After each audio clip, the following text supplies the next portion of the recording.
Hey everybody, what's up? This is Trey, and I'm going to show you guys. I've had a lot of messages on how do you practice reading tarot, and I'm going to tell you how. As you see, there's this notebook here. This is my example I've got made up, but as you can see, this is all examples that I've done. So what we have here is, I don't know if you guys can see this or not. At the top, I have the tarot deck I'm using, the Deviant Moon. My subject is a character I made up. Her name is Rose. And the question that Rose has, I'm going to go ahead and read it to you. This is the question that I wrote out. Rose is a single woman who very rarely dates. She did meet a guy at the store the other day who asked her out on a date for Friday night. She was so happy she said yes. The next day at work, a guy she knows from work who is a delivery person who brings her packages to the business asked her out for the same Friday. Before she thinks, she says yes. So now she has a problem. Who does she go out with? Dave is the guy from the store, and Tim is the guy from work, the ups man. So what I've done here, I've created a 2-card spread. We don't need a third card. Our first card would normally be the situation, and we don't need that because we already know the situation. It was asked in the question to kind of tell us what was going on. So what we have here is just a simple choice A and a choice B, and I broke them down by choice A, the first card being Dave, choice B, the second card being Tim. And over here I got a 1. So this is going to be the first card. And what we're going to do is we're going to draw 2 cards. We're going to flip this one over. And we're just going to leave this one the way it is. So what I would do here is on the first card, I'm not going to do it because it'll take too much time to do. But what I would do is I would write down the 8 of Swords. Right here, I'd write down the 8 of Swords. And then, well, I got to move that instant. That's just blowing right on me. Sorry, you guys. Let me move this up here. There we go. So,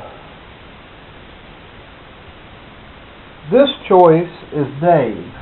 This card represents Dave. This card represents Tim. So with this choice, we've got there's a woman, and she's being she's almost falling out of her window and onto these swords, and she's in bondage over the power of this moon. The moon is either sucking, I would say sucking. She's asleep. She's been asleep, and the deviant moon is sucking her out the window, and almost to her death if she doesn't wake up. So what I would say this card symbolizes in her predicament, that, remember the name here is Dave, that Dave is somebody that's in bondage, somebody that more than likely probably has an addicted spirit, somebody that's in bondage to a drug, maybe alcohol.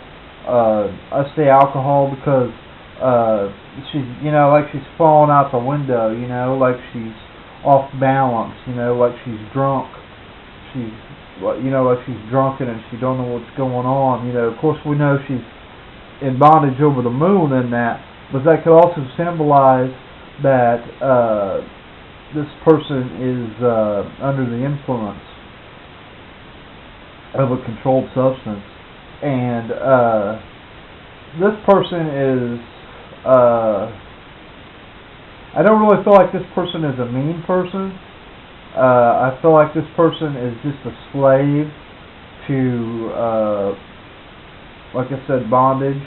I feel like this person is probably, because most people that are like this are liars also, and they lie about things in their lives that's going on and that type deal. And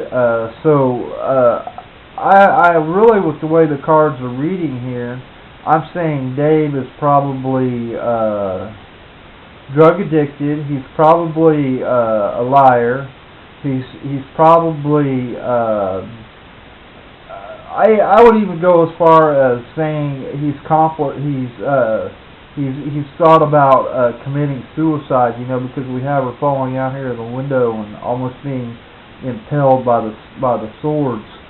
That maybe he felt so bad in his life that he's wanted to commit suicide, and jumping out the window or hanging himself or something like that. And that's what I get from this card right here. So now we would stop and we would write all that down right here where number 1 is. And I'm not going to do that because it'll take up too much time. Then we'll put a number 2, and then we have the Page of Pentacles. So we'll put a number 2. We'll put the card name, Page of Pentacles, and then I like to put like almost like a figure 8, a dot, a circle on top of a circle after the end. You know, like I did here with the subject, Rose. I don't know if you guys can see that. See the 2 little circles there, and then that being Rose. That just lets me know that I'm going into my writing, and the card's down on this side. So what we have here is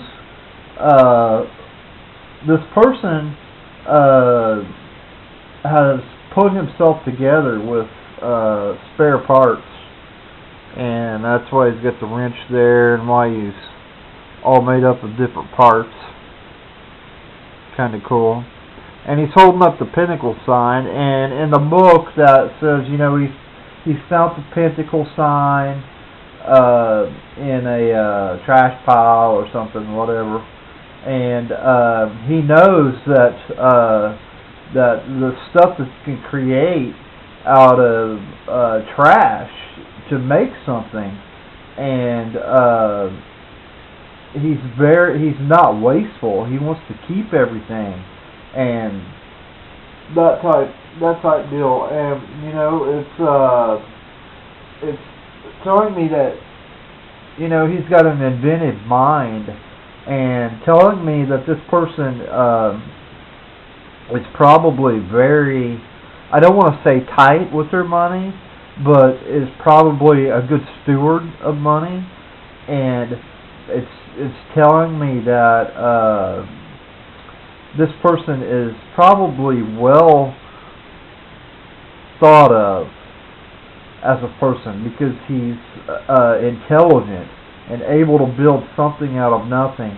And also, what I'm getting here is not only do I think that they're very wise to the dollars that they spend, is that they also probably, more than likely, treat their women really, really nice and really well, and treat them like ladies are supposed to be treated. And how I can say that is because you see this guy, he's looking at this pinnacle sign, and just with amazement and love, and you can see that he's enjoying what he's seeing, and that type deal. So just a very short thing here with Tim. This is Tim.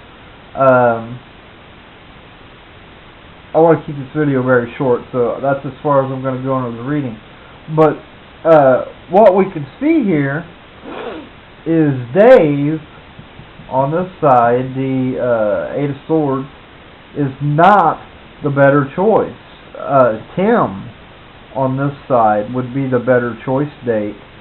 So with that being said, we would write down our reading, and then we would write down the conclusion of her choice, of Rose's choice, because this is Rose.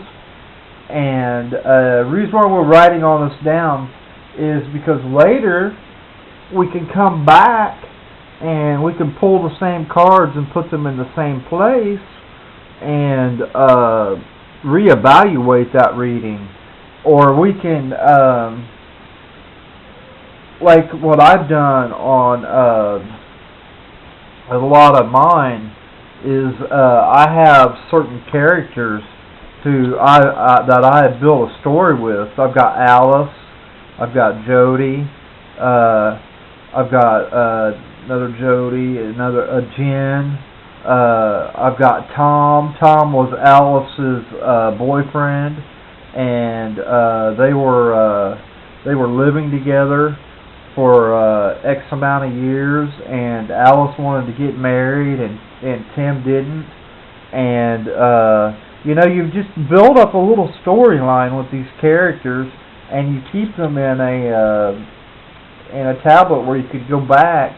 And I can go back from readings that I've done months to years ago. I've got books put back from that's full, and you just create little storylines and create a character, create a couple characters, and just go with it. Just write you out some questions and let the next questions see Rose now.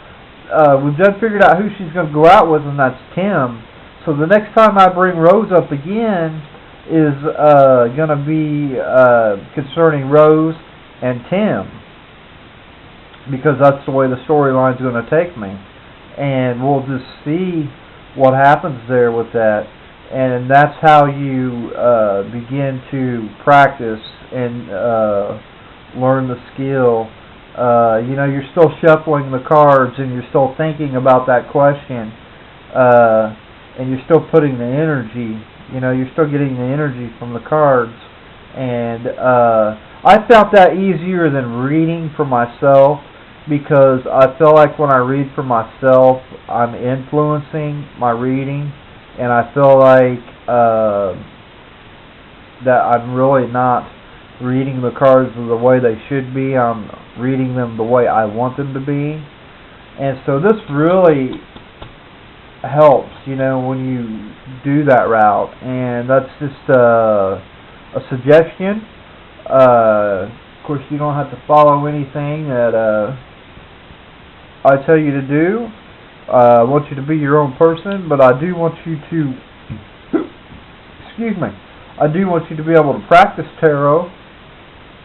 And our friends and our family and that type of thing, they kind of get tired of you wanting to read them all the time. And so this makes a great way. You can sit all day and write out questions and read these cards. And the reason why I put the deck name up here is because I've got several decks that I read from, and I may want to go back and do this spread with that same deck. Or I may want to go back, and you could even go as far as write a 1 here, Deviant Moon, and then 2 I could go back and read it with another deck with another card with the same cards from the other deck, and write a 2, and you could just keep going down and using different decks.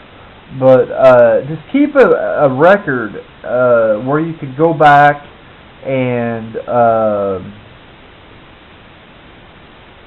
lay everything out the way it was for that first spread. And I found this way really helps me the best.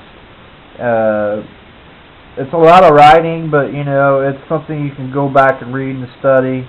And even as you grow, you can go back and do the same reading and come back with a different scenario, or add to that reading and that type deal. And just practice, and that's what it takes. And so that's one of the practice tools that I use, and it helps me to stay on top of my game. And yeah, with all that being said, trying to keep this video short and sweet. So, nanu nanu.